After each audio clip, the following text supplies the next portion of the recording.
Prej abdeseve të çuditshme që ka Islami është abdesi I mësyshit. Kur dikush e ha mësysh dikë, se mund ta hash dikush edhe për dashurisë apo se nuk është kusht, vetëm inati dhe smia mahnitesh me diçka, ha mësysh e kaput tjetrin. I thuhet atij merr abdes. Si është abdesi I mësyshit?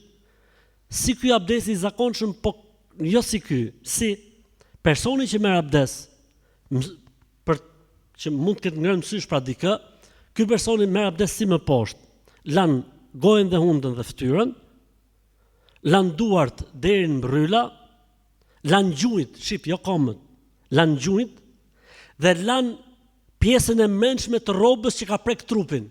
Jo këtë që është lart, jo bluzën, po pjesën e brendshme të rrobës poshtme që ka prek trupin.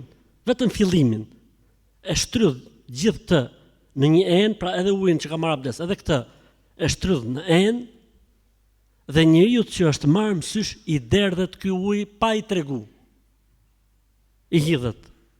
E me shpresën e Zotit, ai do të japin efektin e vet. Ka për disa për dietarëve që thonë, nëse problemi është I mrenshëm, pa mësysh ka qenë aq I rënd, që e ka dëmtuar njeriu brenda, pra jo thjesht në gjymtyrët e jashtme, po në organet e brendshme, thot pin prej këtij uji pak dhe në shpresë Zotit kurohet. Po kur njeriu s'merr abdes, se ne kena problem shumë me thon dikush merr abdes, se më duket se nga hongër mësysh, dajemi për të mirë për të ligë.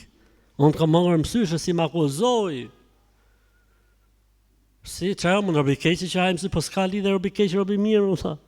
Ka ca njerëz që kanë kështu vëllas. Sa herë habiten e kputi ja thyu. Ka njerëz tillë. Dhe ka njerëz që aktivizojnë vetë, nuk janë tillë, pa e ushqejnë dhe kur I drejtohet e sakaton.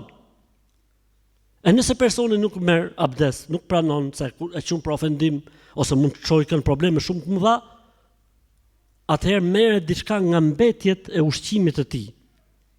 Ka pi kafaj, merr filxhonin e kafës, futet në ujë, bot një jetë ngjall. Ka hëngër, çka ka hëngër? Shejk, është koha shejkëve tani. Bërthom të shejkëve I kalon aty. Tak futi në ujë dhe me këtë ujë laje personin që mund të jetë marrë, pra që është marrë mësysh. Ku ta kuptojnë tani, lind pyetja tjetër e famshme, ku ta kuptojnë? Po shifet nga situatat dhe rrethanat, si tha pejgamberi alayhis salam, ke kush dyshoni, thanë ata filani. Tha o filan hajde këtu. Po pse tha e vrisni vllajin tuaj, tha, kur shihni diçka të bukur që ju mahnit, përmendni Allahun. Mos e bën. Çfarë thotë ja? A se po të futë në plumë gojë. Thuaj Allah, mashallah, alhamdulillah, la ilaha illallah. As mos thuaj, ue sa bukur, mashallah, jo. Thuaj, mashallah, ue sa bukur. Alhamdulillah sa bukur. Mos fut energjitë e këqija në fillim edhe pastaj do ta lysh me krem, mashallah. Jo s'bën dobi. Pa të bo hatane, ke bo, futi mashallah, alhamdulillah, el fatiha mra pas atë dush, iku në heret. Pejgamberi sa më tha, më shumë ti që vdesi njerëz dhe ta vdesin për mësyshit.